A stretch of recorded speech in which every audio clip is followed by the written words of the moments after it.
नमस्कार दोस्तों, मेरा नाम संजीव गुप्ता है। हमने अभी पहला भाग में इस सीरीज़ के में जाना था, जिसका शीर्षक था इतना जानते हो फिर भी बदलते क्यों नहीं। इसके दूसरे भाग में शुरू करते हैं।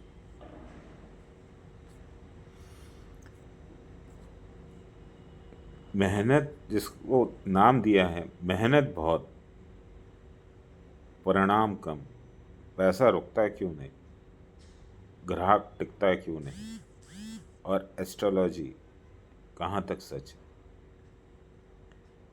भाग एक में हमने बात की थी नॉलेज और ट्रांसफॉर्मेशन, अलग अलग चीज़ें। अब आगे बढ़ते हैं, क्योंकि एक बिजनेसमैन की सबसे बड़ी तकलीफ फेलियर नहीं होती, सबसे बड़ी तकलीफ होती है मैं मेहनत कर रहा हूँ फिर भी रिजल्ट क्यों नहीं आ रहा। यही सवाल हजारों व्यापारी के मन में हर रात घूमता है। दुकान खाली, सुबह से शाम तक बैठे हैं, प्रोडक्ट अच्छा रखा है, प्राइस ठीक है, कस्टमर से भी अच्छे से बात करता हूँ, फिर भी बिक्री कम है, या फिर बिक्री हुई भी तो पैसे बचे नहीं। फिर इंसान सोचता है शायद मेरी किस्मत खराब है। फिर कोई कहता है ग्रह खराब हैं, फिर कोई कहता है वास्तु खराब, फिर कोई कहता है नज़र लग गई। और धीरे धीरे इंसान असली कारणों से दूर हो जाता है। बिजनेस में सबसे बड़ी गलतफहमी, लोग सोचते हैं मेहनत बराबर पैसा, लेकिन वास्तविकता क्या है। मेहनत गुणा सही दिशा, गुणा सही समय, गुणा सही विजिबिलिटी बराबर पैसा। यानी कि मेहनत सही दिशा में करो, सही समय पे करो, और विजिबिलिटी पूरी करो। इन चारों में से अगर एक भी मिसिंग है तो रिजल्ट कमज़ोर हो सकता है। उदाहरण से समझ लो, मान लो कि किसी सड़क पर रोज 10,000 लोग गुजरते हैं। वहाँ एक चाय वाला खड़ा है, दूसरी तरफ एक आदमी दुनिया की सबसे स्वादिष्ट चाय बनाता है, लेकिन किसी जगह बैठा है जहाँ कोई आता ही नहीं।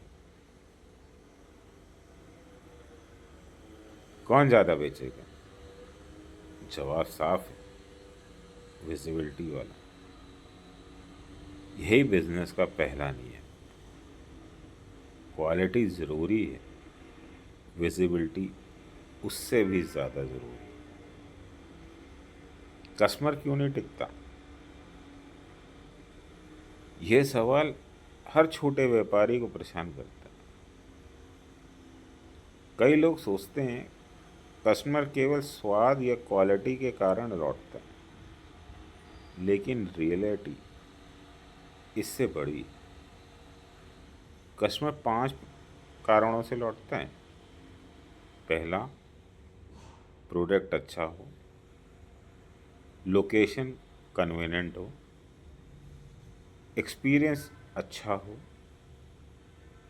ट्रस्ट बन गया हो, हैबिट बन गई।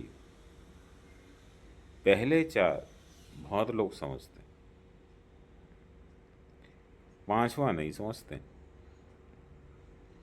बिजनेस का सीक्रेट है हैबिट। सच्चाई ये है कि लोग अक्सर बेस्ट प्रोडक्ट नहीं खरीदते, वे वही खरीदते हैं जिसकी उन्हें आदत पड़ गई। लेकिन कई बार मीडियोकर प्रोडक्ट भी सालों चलते हैं और कई बार शानदार प्रोडक्ट भी फेल हो जाते हैं। क्यों? क्योंकि कस्टमर की हैबिट अभी नहीं बनी। बिजनेस में टाइम लैग होता है। ये चीज यूट्यूब वाले अक्सर नहीं बताते। बिजनेस में एफर्ट और रिजल्ट के बीच में गैप होता है। आज मार्केटिंग की, रिजल्ट अगले महीने आएगा। आज कस्टमर को इम्प्रेस किया, प्रॉफिट 6 महीने बाद आएगा। आज ट्रस्ट बनाया, रिटर्न कस्टमर अगले साल मिलेगा। लेकिन इंसान इम्पेशेंट है। वे आज मेहनत करके केवल पैसा चाहिए। जब ऐसा नहीं होता तो फ्रस्ट्रेशन शुरू होती। लेबर प्रॉब्लम क्यों होती?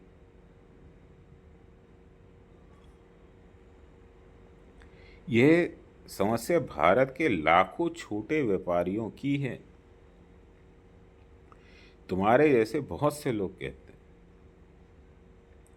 काम करने वाले लोग नहीं मिलते, जो मिलते हैं वो टिकते नहीं, जो टिकते हैं उनके एटीट्यूड प्रॉब्लम है,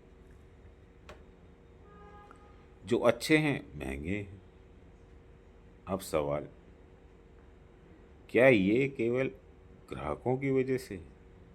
नहीं, ये इकोनॉमिक रियलिटी की वजह से। लेबर मार्केट बदल चुकी है। पहले लोग नौकरी ढूंढते थे, अब लोग फ्लेक्सिबिलिटी ढूंढते। पहले 10 साल एक दुकान में काम कर लेते थे, अब 10 दिन बाद बदल लेते हैं। पहले लॉयल्टी ज़्यादा थी, अब अपॉर्चुनिटी ज़्यादा है। इसलिए लेबर मैनेजमेंट पहले से कठिन हो गया है।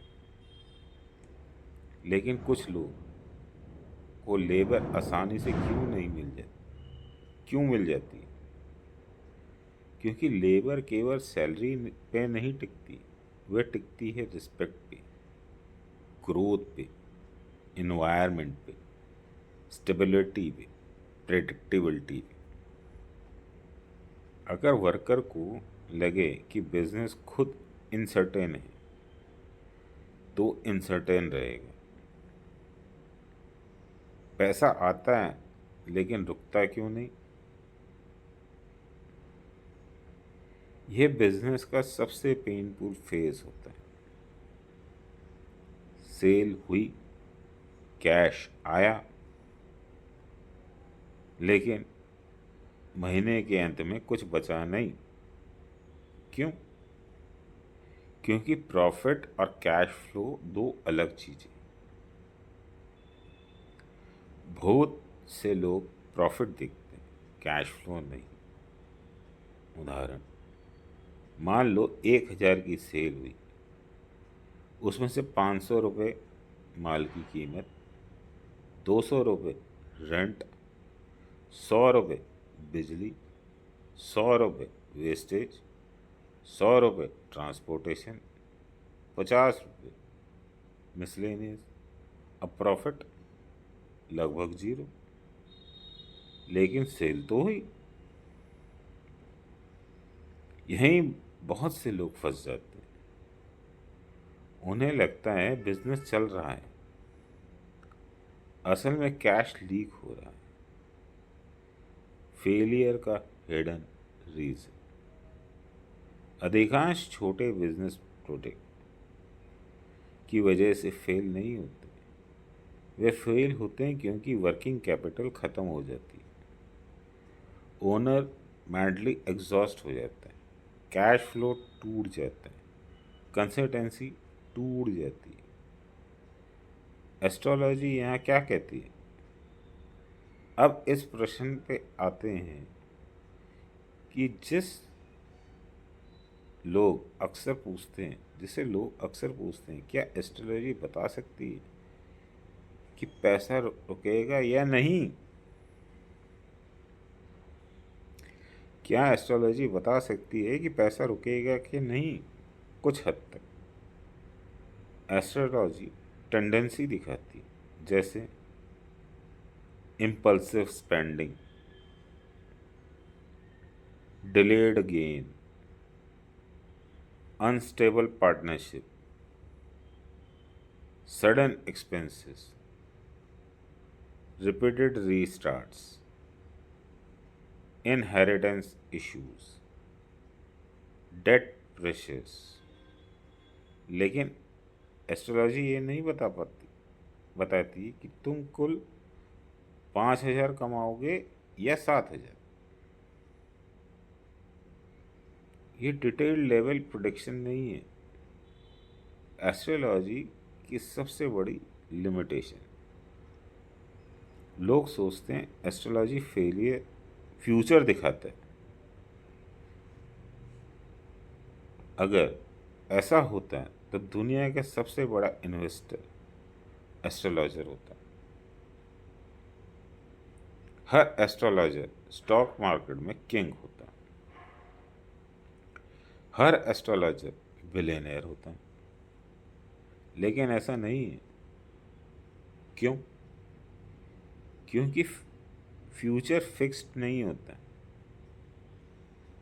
कुंडली कुंडली मैप है, ड्राइवर नहीं।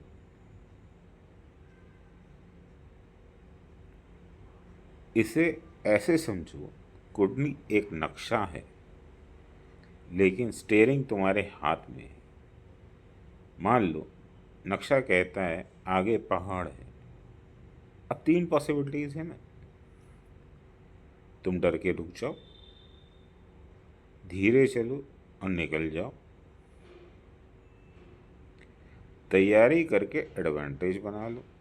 मैप वही, रिजल्ट अलग अलग। किस्मत बनती कैसे है? लोग किस्मत को मैजिक समझते हैं, लेकिन कई बार किस्मत रिपीटेड पैटर्न का नाम है। उदाहरण, अगर कोई व्यक्ति हर कठिन समय में पैनिक करता है तो 20 साल बाद उसकी लाइफ में बार बार सिमिलर फेलियर होंगे। फिर लोग कहेंगे भाग्य खराब है। असल में पैटर्न रिपीट हो रहा है। रिपीटेड फेलियर क्या सिखाता है? यह सुनना कठिन हो सकता है, लेकिन रिपीटेड फेलियर हमेशा पनिशमेंट नहीं होता है।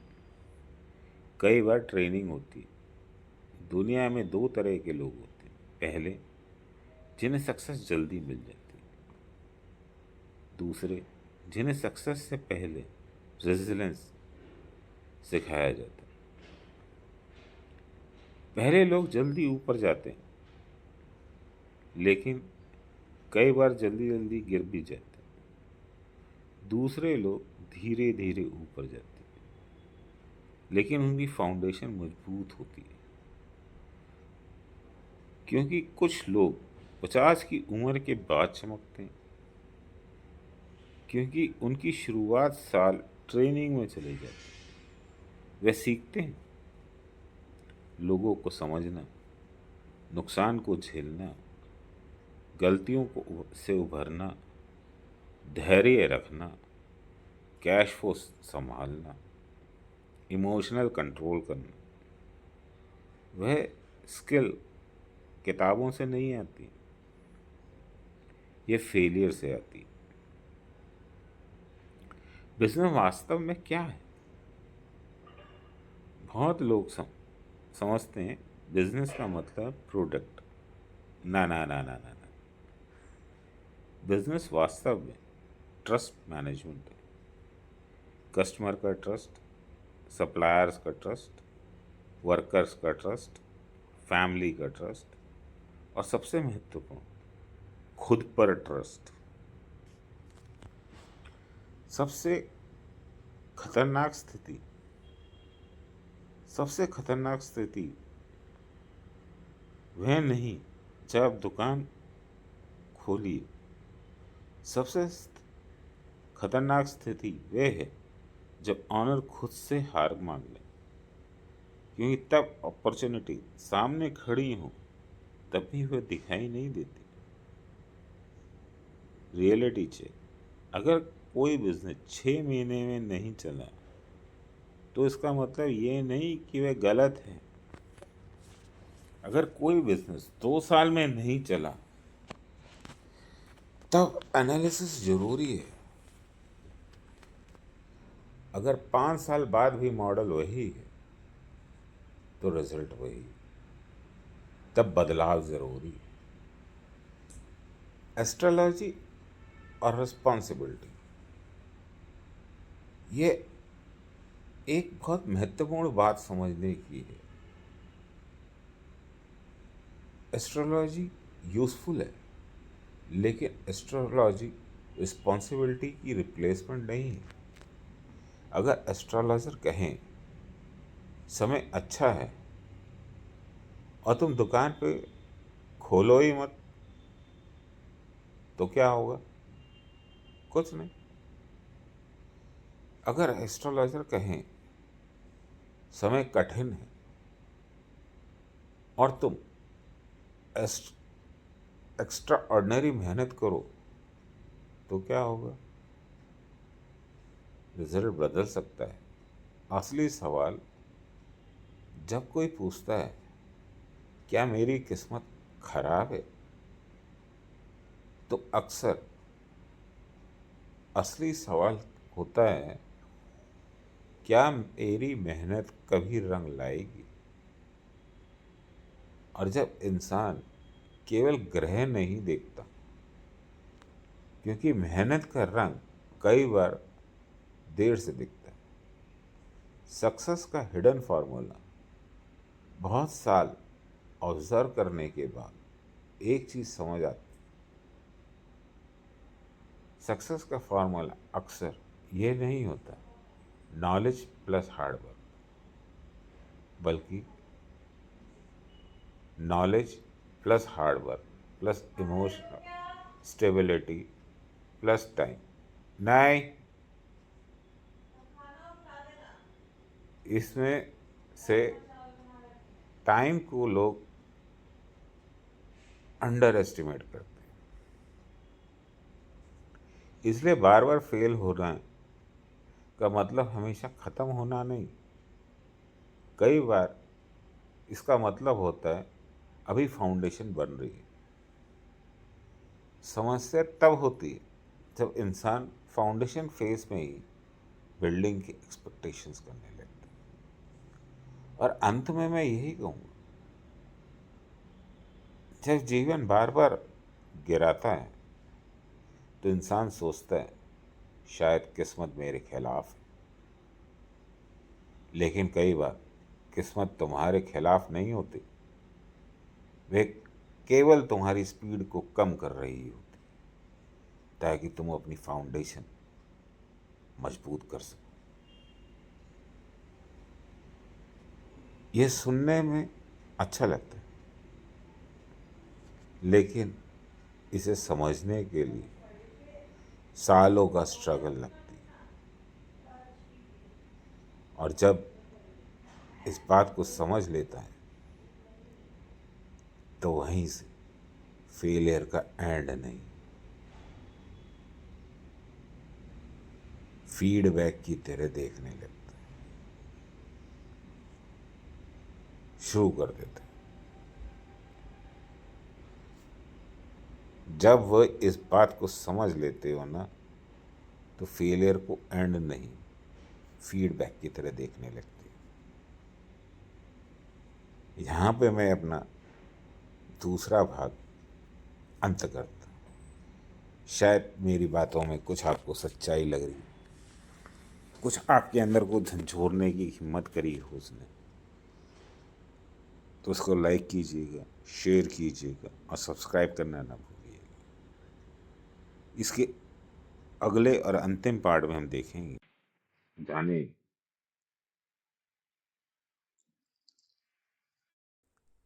कि क्या कुछ लोग वास्तव में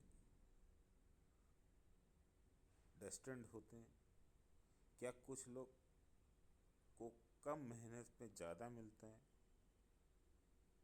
कर्मा, फ्री विल और एस्ट्रोलॉजी का वास्तविक संबंध क्या है, और बार बार गिरने के बाद भी इंसान अपने जीवन के नए अध्याय कैसे लिख सकता है।